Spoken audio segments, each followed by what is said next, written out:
October 21st, 2025. While you were checking your phone, having breakfast, or maybe asleep halfway around the world, something historic took place. NASA turned on its planet protection system. Not for a space rock, not for a dangerous object we've tracked for years, for a visitor from another star.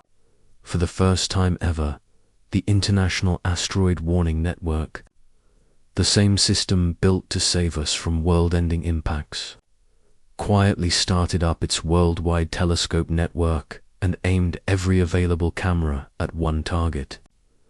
3 Atlas, the space rock that shouldn't be here. You'd expect something this big to be all over the news, every headline, every conversation. But it didn't happen with a big announcement. There was no dramatic reveal. Instead, at exactly 9:08 p.m. world time, a single PDF file showed up on the Minor Planet Center website. Bulletin 2025 U1 for 2, 16 lines of text hidden in technical language that most people will never see. A notice about watching space rocks. Boring, technical, easy to ignore, except for one thing that changes everything. The target is 3I Atlas, a visitor from another star. And the group running this operation is IAWN, the International Asteroid Warning Network, the Planet Protection System.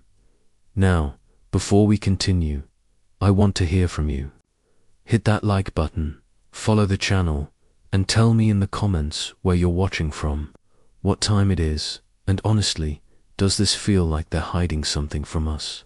Help our group grow by sharing this video and hitting that support button below. Thanks for backing us up.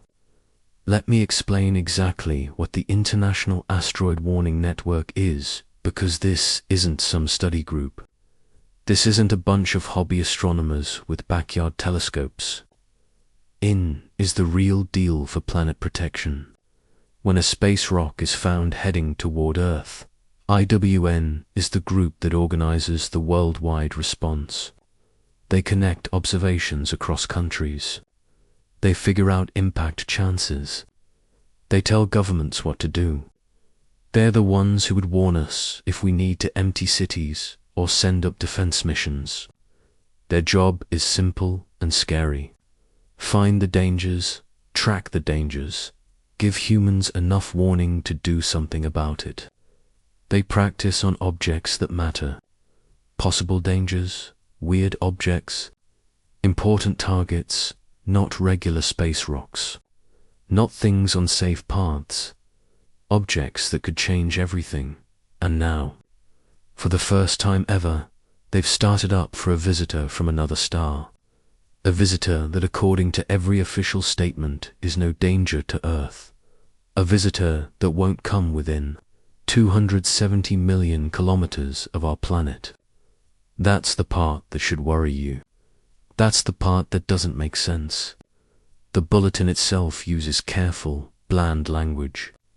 It announces a space rock watching campaign running from November 27th, 2025 through January 27th, 2026. The stated reason: to teach methods for better measurements from space rock. Observations to practice the watching communities. Ability to get accurate measurements. They're calling this a practice run, a workshop, a chance for astronomers to improve their measuring skills on a difficult target. And the difficulty, they explain, is that space rock bodies are spread out with shaped features and tails that can pull their center. Measurements away from their actual bright center. That sounds reasonable. That sounds scientific. That sounds exactly like the kind of technical problem astronomers enjoy solving. Except for one huge problem. 3 Atlas doesn't act like the space rocks they're describing. Its light center, the spot where most of its light seems to come from, doesn't match up with its predicted path position. The light and the mass are in different places. That's the problem they're admitting in the small print. That's what they're trying to figure out. and it's been discussed quietly in science circles for months.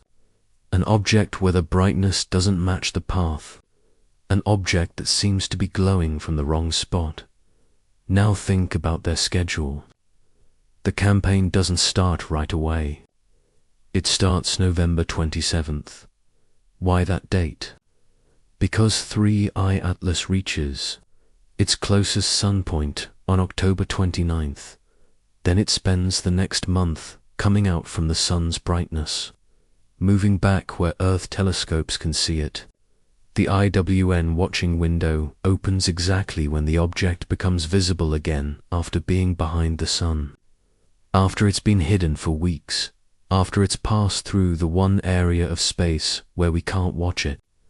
The schedule is exact. Workshop on November 10th. Start meeting November 25th. Watching window opens. November 27th, middle check, December 9th. Window closes. January 27th. Final meeting, February 3rd. This isn't how you set up a casual practice session. This is how you organize a worldwide watching operation. This is how you make sure every big observatory on Earth is watching the same thing at the same time, collecting the same data, feeding it into the same analysis system. And here's what makes it more interesting. The workshop on November 10th needs sign-up. Only people who attend the workshop can join the campaign. That means they're checking the watchers. They're making sure everyone involved knows the rules, the data types, the reporting needs. They're creating a controlled group of approved astronomers who will all be looking at 3I Atlas during its closest Earth approach in December. Sign up closed November 7th. That was 2 weeks ago. The list of who's participating isn't public. We don't know which observatories are involved. We don't know which telescopes will be used for this campaign. We don't know what specific tools they'll use or what kind of data they want most. All we know is that by the time 3I Atlas makes its closest Earth approach on December 19th, the entire planet protection network will be watching quietly, carefully, without fanfare. Let's talk about what measuring positions actually means here, because the word gets used a lot and most. People don't realize how important it is. Position measuring is the exact tracking of where something is and how it moves. For a space rock, good measurements tell you exactly where it is, where it's been, and most importantly, where it's going. It lets you figure out the path accurately enough to predict close passes years or decades ahead. It lets you know if something will hit Earth or miss by a safe distance. It's the foundation of planet protection. When they say they're improving measurements for 3I Atlas, what they're really saying is the current measurements aren't good enough. The path isn't as certain as they want. The predictions have too much uncertainty. And for an object that's no danger, that shouldn't matter. You don't need perfect accuracy on the path of a space rock that will pass us at nearly twice Earth's own distance, unless you're worried it might not pass us. Unless you're worried the path might change. Unless you're watching for something that could change its direction during closest sun approach, the speed change effect. That's the term that keeps appearing in technical talks. It's an idea from spaceflight that says the best place to change a spacecraft's path is at the point of highest speed at closest sun approach, when the object is moving fastest and the sun's pull is strongest. A small push applied at closest sun approach can create a huge change in the final path. If you wanted to slow down from start traveling speeds and enter a captured path around the sun, closest sun approach is where you'd do it. And for 3I Atlas, closest sun approach happens on October 29th, 8 days after solar hiding, 8 days after it disappears behind the sun from Earth's view, 8 days of perfect movement time while hidden from sight now. I'm not saying 3i Atlas is doing a speed change move.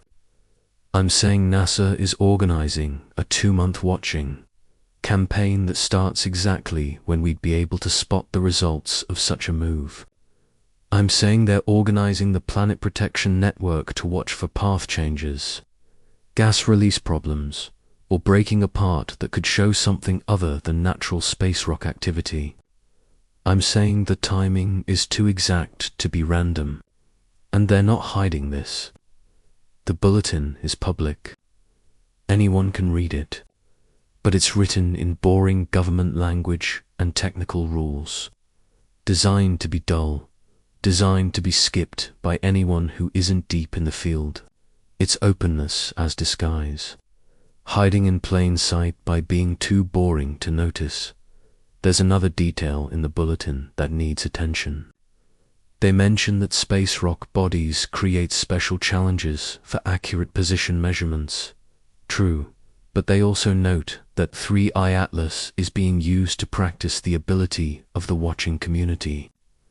That word ability is interesting. Not accuracy, not exactness, ability, the power to do something. The capacity to organize a worldwide watching campaign quickly. The readiness to track a fast-moving star visitor as it moves through different sky areas.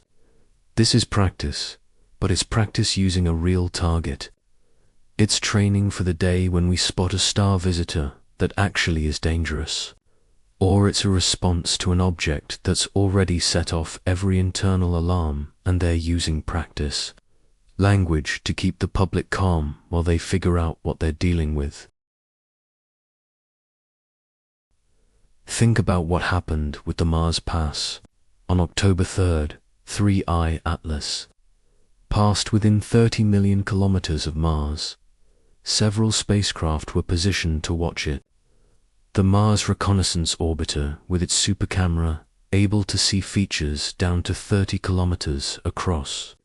The ExoMars Trace Gas Orbiter with its picture system. Mars Express with its camera and light analyzer. NASA's rovers on the surface, Perseverance and Curiosity, pointing their cameras at the Mars sky. The European Space Agency released a few pictures from the pass. Blurry, distant.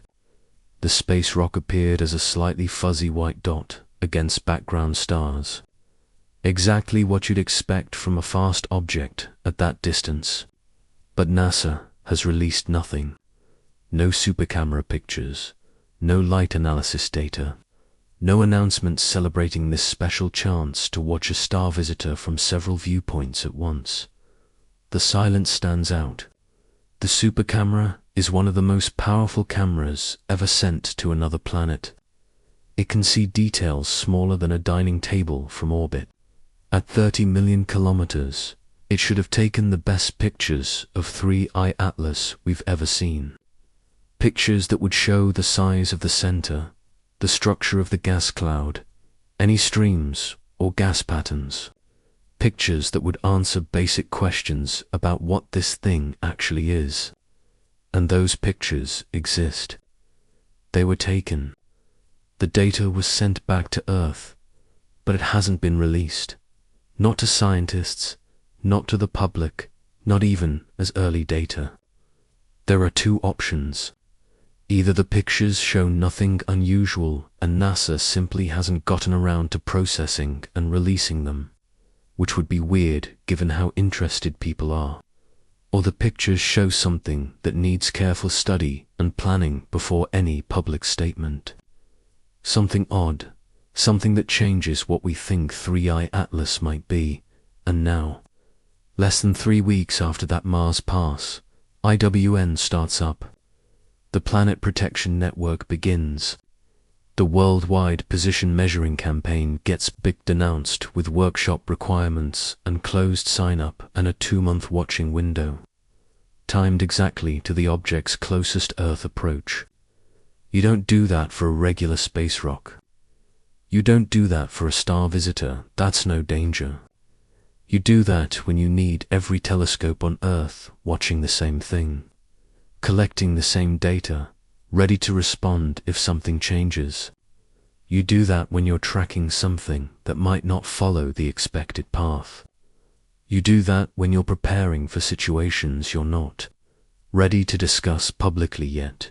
The document ends with a simple office sign-off. MPC staff. Copyright 2025 MPC. No drama, no hints.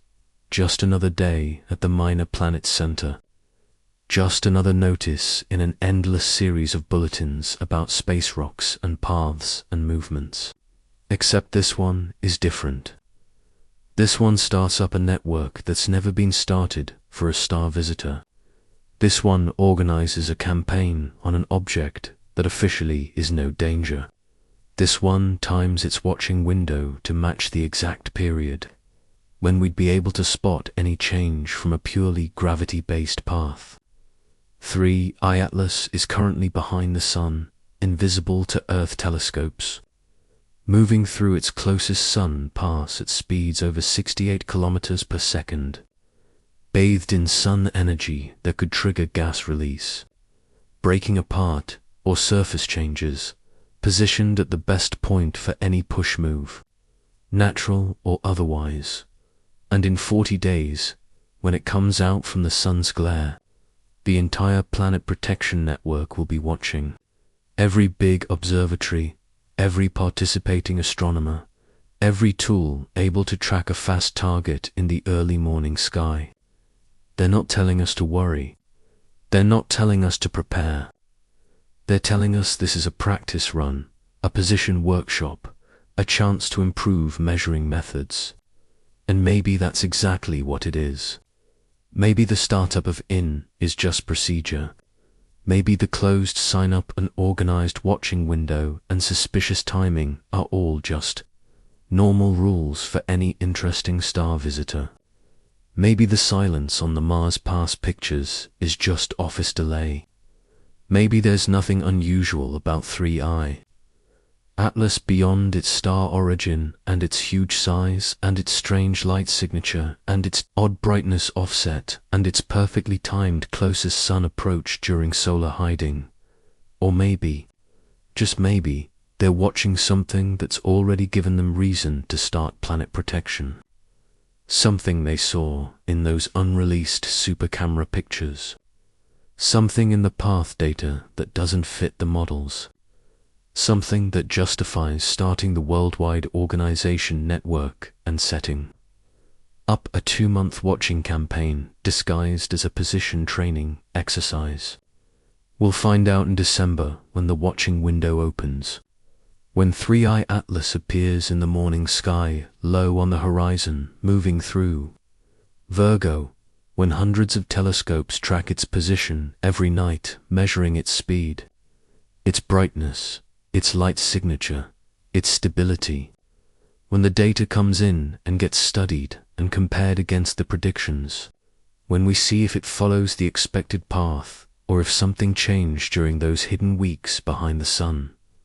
For now, all we have is a bulletin, 16 lines of text, a notice about a position campaign, and the quiet, low-key startup of humanity's planet protection network, for an object that's no danger, for a visitor that will pass at a safe distance, for a space rock that shouldn't need IAWN organization, unless it's not just a space rock.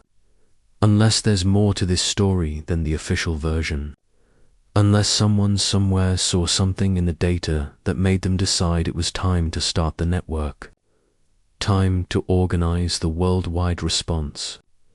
Time to watch very carefully what happens next. The countdown has begun.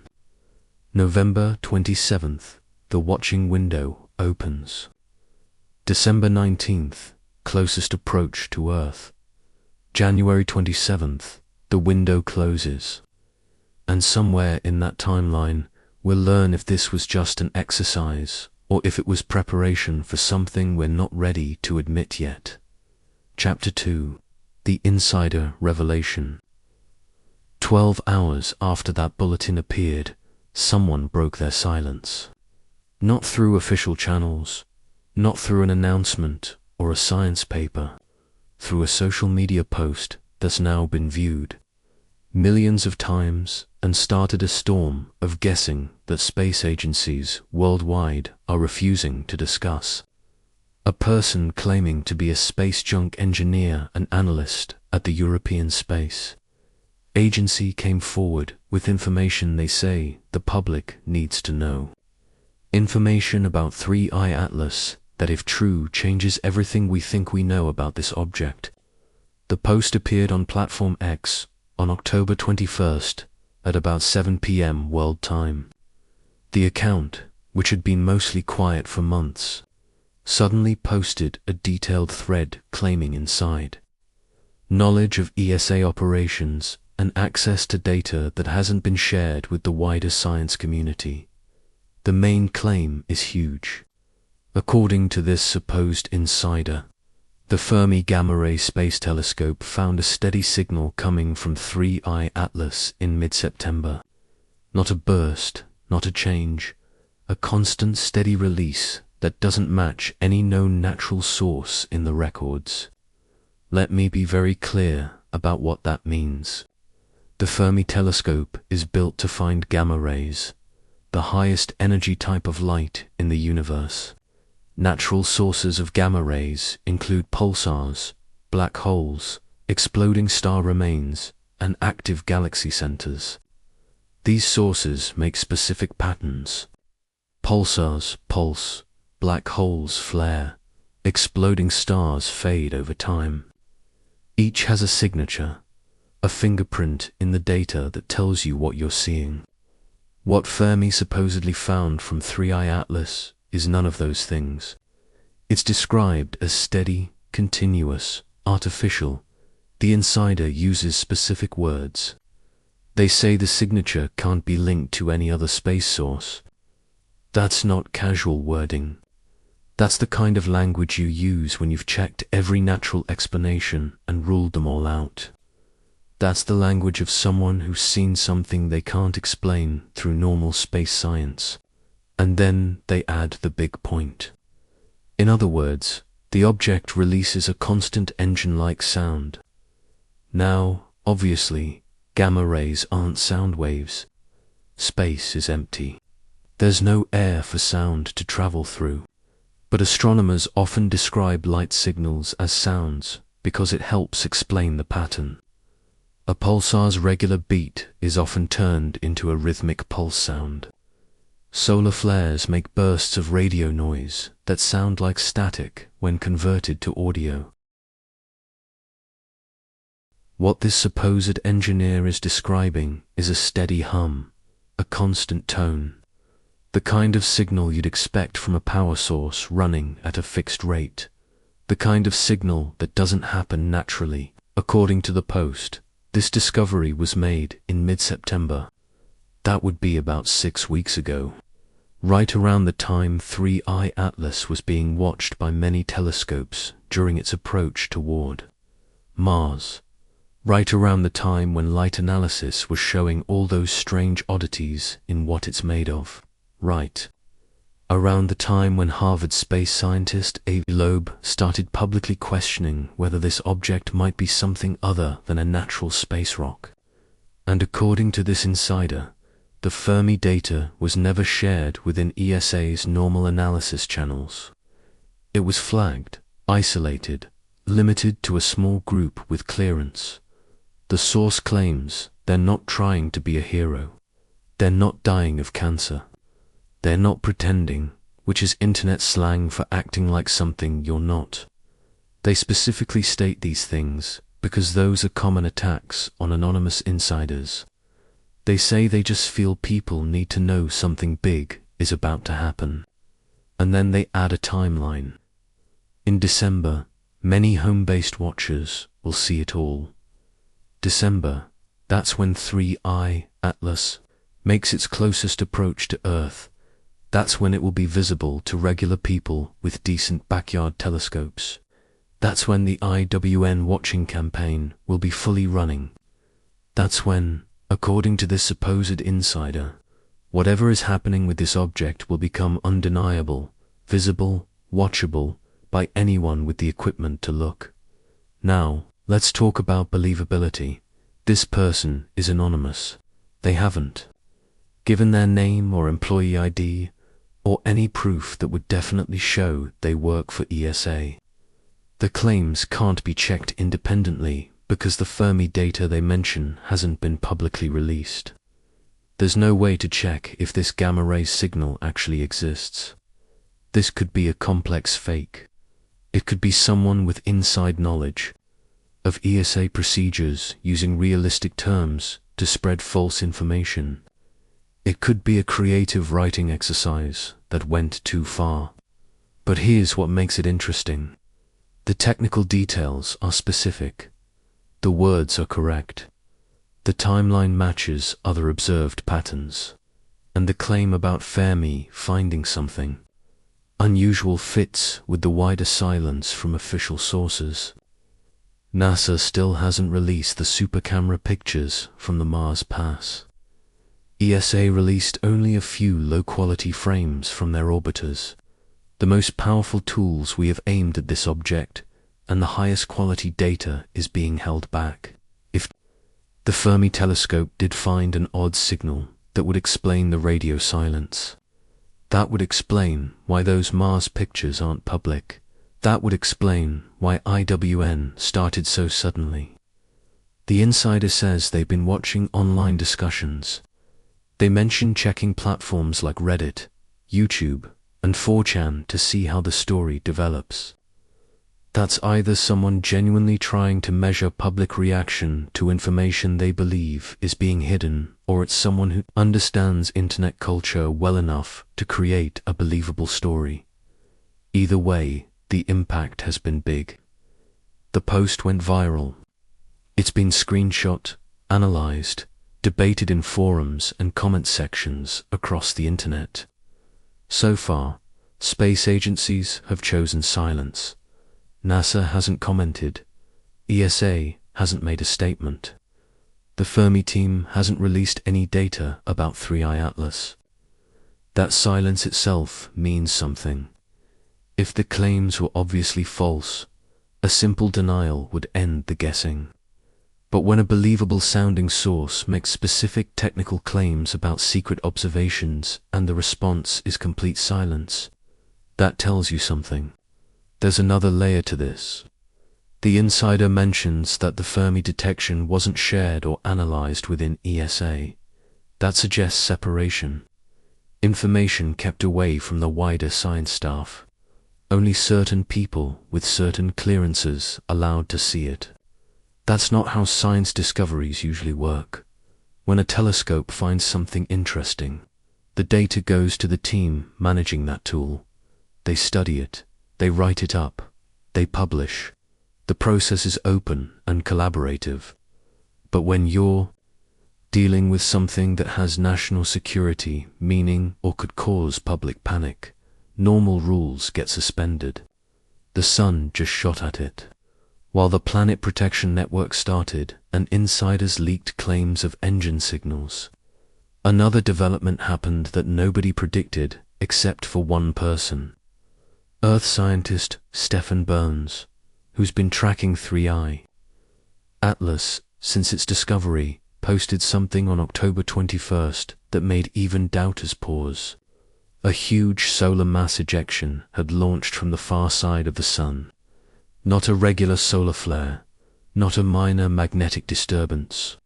A halo CME aimed exactly in the direction 3I Atlas was traveling. Direct hit expected in 3 to 4 days, just before closest sun approach. Burns announced it with clear excitement. Boom shakalaka bullseye, all caps. The kind of enthusiasm scientists rarely show in public. And then he added something even more remarkable. He'd been predicting this exact situation for months. Not just predicting general sun activity, not just expecting the sun to be active during solar maximum.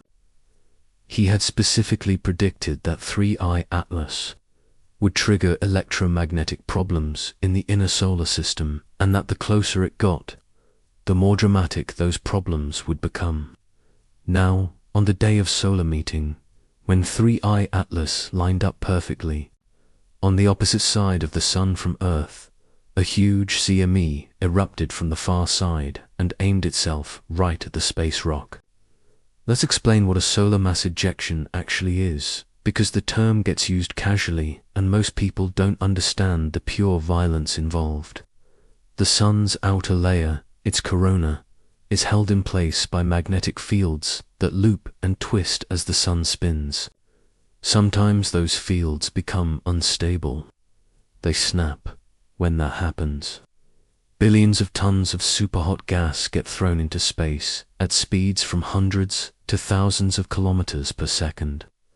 That thrown material carries its own magnetic field, and when it hits planets, spacecraft, or space rocks, it can trigger magnetic storms, light shows, and in extreme cases, damage to electrical systems and satellites. For Earth, CMEs are a known danger. We have magnetic field protection, but strong. Enough CMEs can still mess up power grids and communications. For a space rock, especially one that's already releasing gas and surrounded by a cloud of gas and dust, Acme hit is transformative. The magnetic field carried by the CME interacts with the charged particles in the cloud. It can tear away parts of the tail. It can squeeze the cloud on one side and stretch it on the other. It can trigger sudden brightening as the solar wind pressure jumps. And if the space rock has any internal structure that responds to electromagnetic forces, a CME hit would be the ultimate stress test. Stephen Burns has been arguing for months that 3I Atlas isn't just passively moving through the solar system. He believes it's actively changing the electric dynamics around it.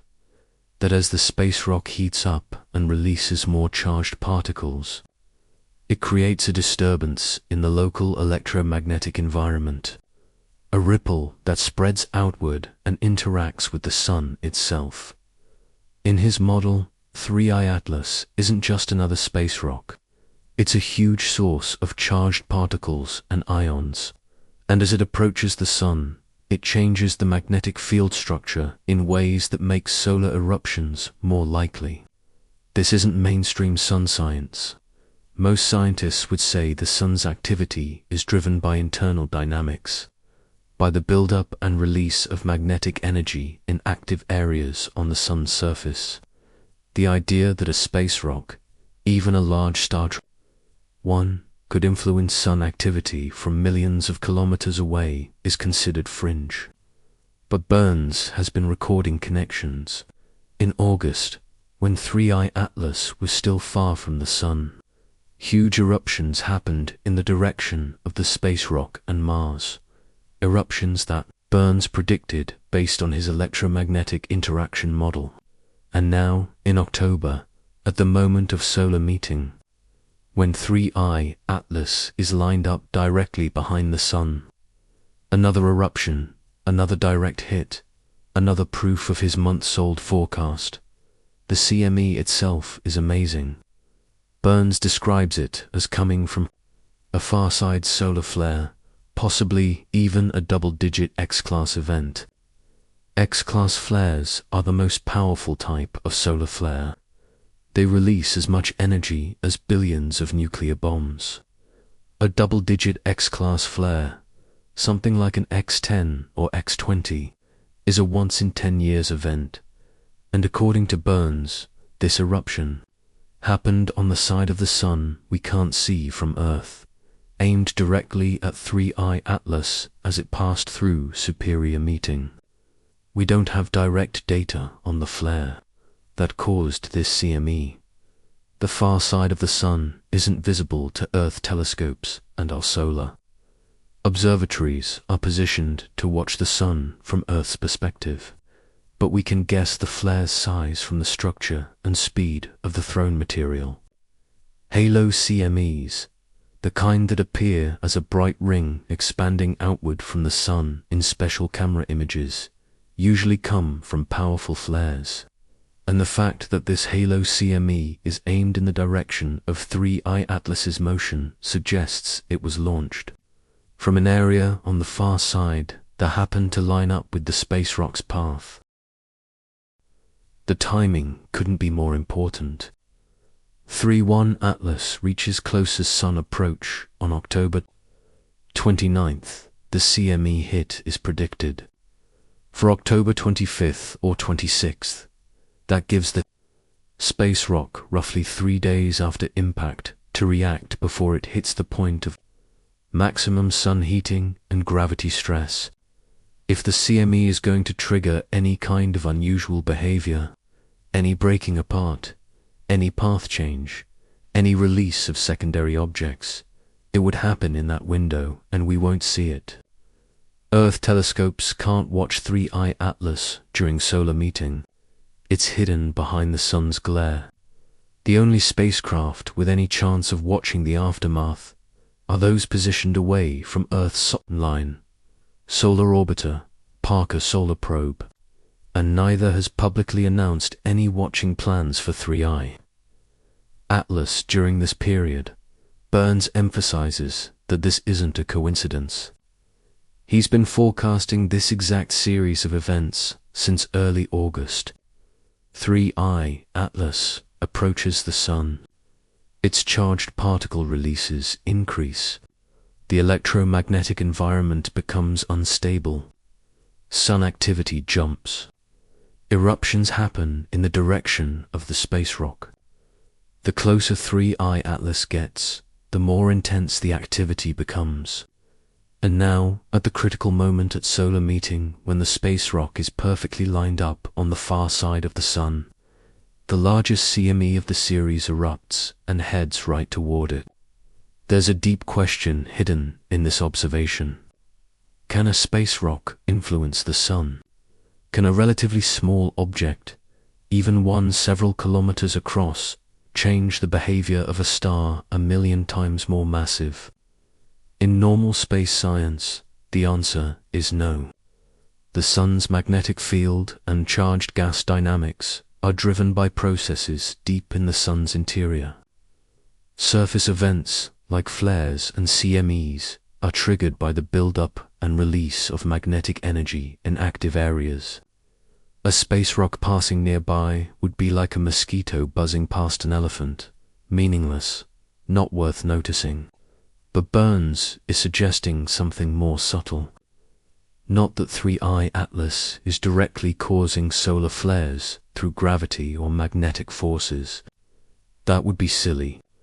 Instead, he's suggesting that the charged gas and particles released by the space rock create a pathway, a channel through which the sun's existing magnetic energy can release more easily, like how a lightning rod doesn't create lightning, but provides an easier path for existing electrical potential to discharge. In this model, 3I Atlas doesn't power the flares. It triggers them. It provides the conditions that make eruptions more likely in certain areas of the sun. There's history for objects affecting charged gas environments. Spacecraft traveling through planet magnetic fields often trigger electromagnetic waves and particles speeding up. Io, the volcanic moon of Jupiter, pumps ions into Jupiter's magnetic field and powers some of the most intense light shows in the solar system. Space rocks that pass close to the sun can create disturbances in the solar wind that spread outward for millions of kilometers. The idea that a very large, very active star-traveling space rock could influence the local electromagnetic environment enough to affect sun dynamics isn't impossible. It's just not proven. And it needs a level of activity from 3I Atlas that goes beyond what we usually see in space rocks. Burns describes 3I Atlas as gushing water, not releasing gas in the normal space rock sense, gushing, releasing huge amounts of water vapor at distances from the sun where most space rocks would still be frozen and inactive. This level of activity has been recorded. Papers published in September noted that 3I Atlas was making water at a rate described as a fire hose detectable at more than 3 astronomical units from the Sun. That's unusual. Most space rocks don't become highly active until they're much closer to the Sun inside to astronomical units. 3I Atlas started gushing early and hasn't stopped. That amount of water vapor means a matching amount of ions. Water molecules in the solar wind get ionized, broken apart into hydrogen and oxygen ions. Those ions interact with magnetic fields. They form structures called ion tails, invisible in normal light, but detectable with special tools. And if 3I Atlas is releasing as much water as the observations suggest, then it's creating a huge cloud of ions around itself. A cloud that extends for millions of kilometers. A cloud that interacts with the solar wind, the Sun's magnetic field, and anything else that passes through it. The CME impact will interact with that ion cloud. When the CME's magnetic field hits the space rock's ion environment, you get what's called magnetic wrapping. The solar wind magnetic field wraps around the obstacle, creating complex structures and potentially speeding particles to high energies. For a space rock as active as 3I Atlas, Acme hit could trigger a cascade of effects. Sudden brightening, tail disconnection events, changes in the light spectrum, and if there's any solid structure within the cloud, any center or artificial object, the electromagnetic forces could push on it in ways that reveal its presence. Burns isn't claiming 3I Atlas is artificial.